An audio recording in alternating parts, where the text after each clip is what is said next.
ஓம் சாந்தி. K Surajbhai அவர்களின் தாரணை வகுப்பு ஆகஸ்ட் 24, 2024. பாபா நமக்கு, குழந்தைகளே, நீங்கள் அனைவரும் சமர்ப்பணமாக வேண்டும் என்று கூறியிருக்கின்றார். ஏனென்றால் எப்போது வரையிலும் ஆத்மா முழுமையாக சமர்ப்பணமாகவில்லையோ அதுவரையிலும் முழுவதுமாக தூய்மையாக முடியாது. நாம் முழுமையான சமர்ப்பண தன்மையின் பாதையில் முன்னேற வேண்டும். அனைத்திலும் முதன்மையாக நாம் நான் என்ற உணர்வினை சமர்ப்பணம் செய்ய வேண்டும். நம்மிடம் என்னவெல்லாம் இருக்கின்றனவோ அவை பிரபுவின் கொடையாகும். நான் என்ற உணர்விலிருந்து தன்னைத்தான் விடுவித்துக் கொண்டே செல்வோம். மேலும் நமது வாழ்வினை பிரபுவிற்கு அர்ப்பணம் செய்து விடுவோம். பாபா, இந்த வாழ்க்கையை உங்களிடம் ஒப்படைக்கின்றேன். இதன் கட்டுப்படுத்தும் கயிறு உங்களது கைகளில். எப்படி வேண்டுமானாலும் இதனை செலுத்துங்கள். நீங்கள் எவ்வாறு எங்களை வைத்துக் கொள்வீர்களோ அவ்வாறே நாங்கள் மகிழ்ச்சியாக இருப்போம். நீங்கள் என்ன கொடுப்பீர்களோ அதையே நாங்கள் உண்போம். என்ன சேவை செய்விப்பீர்களோ அந்த சேவையை செய்து முடிப்போம். இந்த சமர்ப்பண உணர்வு மிக அழகான அனுபவத்தை ஏற்படுத்தும். பகவானுடைய கூற்றின்படி நாம் மனம், புத்தி மற்றும் சம்ஸ்காரங்களை சமர்ப்பணம் செய்ய வேண்டும்.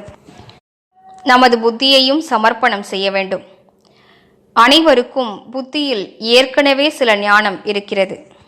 ஈஸ்வரிய ஞானத்தை கேட்கும்போது அது பழைய ஞானத்தோடு மோதுகிறது. எனவே ஏற்கனவே இருக்கும் பழைய ஞானமானது புதிய ஞானத்தை வாழ்க்கையில் அனுமதிப்பதில்லை. இந்த அகங்காரத்தின் புத்தியை சமர்ப்பணம் செய்வோம். மேலும் புத்தியில் பதிந்திருக்கும் அழுக்குகளையும் சமர்ப்பணம் செய்வோம். சிலர் தனது புத்தியில் மிகுந்த அழுக்குகளை நிறைத்து வைத்திருக்கிறார்கள்.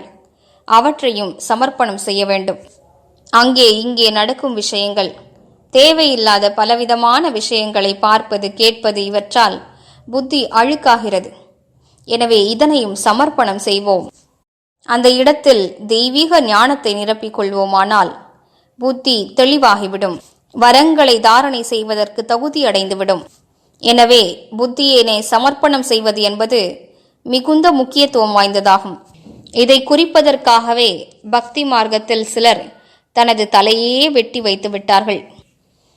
மேலும் சிலர் நான் என்ற அகந்தையை விடாமல் மே அதாவது நான் என்று அர்த்தப்படும்படி கத்தக்கூடிய ஆடுகளை வெட்டி பலியிட்டார்கள். ஆனால் உண்மையில் பலியாக்க வேண்டியது புத்தியின் நான் என்ற அகங்காரம். அதனை சமர்ப்பணம் செய்தால்தான் பகவானுடைய ஞானம் புத்தியில் தங்கும். அவரது வரங்களும் நிரம்பும்.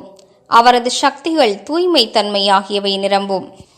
மனதினையும் சமர்ப்பணம் செய்ய வேண்டும். மனதில் ஏதோ சுமை இருக்கிறது. கவலை, கலக்கம், குழப்பம் இருக்கிறது.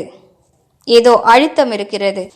அவை அனைத்தையும் பிரபுவிடம் ஒப்படைத்துவிட்டு லேசாக இருங்கள். எப்போது பகவானே உங்களது சுமைகள் அனைத்தையும் என்னிடம் ஒப்படைத்து விடுங்கள் என்று கூறிவிட்டாரோ பின்பு ஏன் நாம் பற்றி கொண்டிருக்கிறோம் என்றாலே மனதினை சமர்ப்பணம் செய்யவில்லை என்றே பொருளாகும். மனதில் வீணான எண்ணங்கள் ஓடுகின்றன. வீணான எண்ணங்களை தொடர்ந்து மனதில் வளர்த்து கொண்டே செல்வோமானால் ஒருபோதும் நாம் சுகமடைய முடியாது. மனதையும் புத்தியையும் சமர்ப்பணம் செய்வதுதான் அனைத்திலும் முக்கியமான விஷயமாகும். மனதினை சமர்ப்பணம் செய்வது என்பது இன்னுமே சூக்ஷ்மமான விஷயமாகும். சிந்தனை செய்வோம். நம் மனதின் ஒவ்வொரு எண்ணமும் பகவானுக்கு படையல் வைக்குமாறு இருக்க வேண்டும். அந்த அளவிற்கு நமது எண்ணங்கள் உயர்ந்ததாக இருக்க வேண்டும். அதனை பார்த்து பகவானே ஆஹா ஆஹா என்று கூற வேண்டும். அவ்வாறு நல்ல எண்ணங்களை உருவாக்குவோமானால் நமக்கு தந்தையின் உதவி கிடைத்து கொண்டே இருக்கும். மேலும் மனம் லேசாக இருக்கும். சுகத்தின் அனுபவம் ஏற்படும். சம்ஸ்காரங்களின் சமர்ப்பணம். எவையெல்லாம் தலைகீழான சம்ஸ்காரங்களோ, பிறருக்கு துக்கமளிக்கும் சம்ஸ்காரங்களோ அவற்றை சமர்ப்பணம் செய்ய வேண்டும். சிலருக்கு கோபப்படக்கூடிய சம்ஸ்காரம் இருக்கிறது. சிலரிடம் காமத்தின் சம்ஸ்காரம் இருக்கிறது. அதனை அர்ப்பணம் செய்கிறார்கள். சிலரிடமோ பேராசையின் சம்ஸ்காரம் இருக்கிறது. சிலரிடம் பற்றுதலின் சம்ஸ்காரம் இருக்கிறது. அவற்றை அர்ப்பணம் செய்கிறார்கள்.